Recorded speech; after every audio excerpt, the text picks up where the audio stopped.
Comprenez sa parole. Shalom, bien-aimés dans le Seigneur.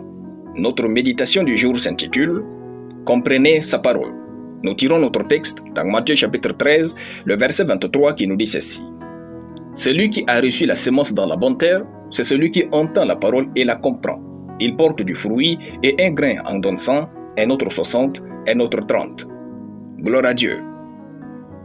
L'important n'est pas le fait de suivre les enseignements de la parole de Dieu ou de la lire et de la méditer. L'important est de tout faire pour comprendre la parole.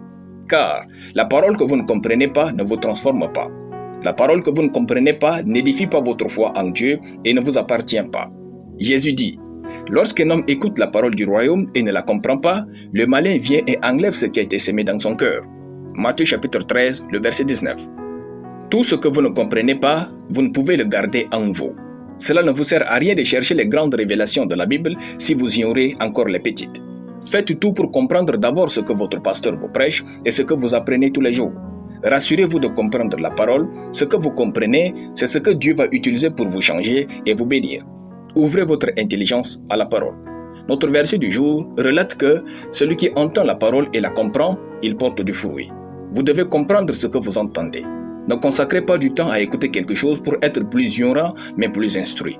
Cherchez la compréhension de la parole. Si vous ne la comprenez pas, demandez à Dieu d'ouvrir votre intelligence à sa compréhension. Parce que votre productivité dans la vie, votre succès, votre prospérité dépendent intégralement de ce que vous comprenez et non de ce que vous entendez de la parole de Dieu. Passez du temps à l'église pour comprendre sa parole, cherchez la compréhension et non les informations. Ce que nous comprenons nous donne accès à la foi. Il est écrit, la foi vient de ce qu'on entend, c'est-à-dire ce qu'on comprend. Romains chapitre 10, le verset 17. C'est donc ce que nous comprenons qui nous donne accès à Dieu. Ce que nous comprenons nous donne la liberté. Il est écrit, vous connaîtrez la vérité et la vérité vous affranchira. Jean chapitre 8, le verset 32. Chaque résultat exceptionnel commence par la compréhension. Sans la compréhension, nous ne valons pas plus que les morts.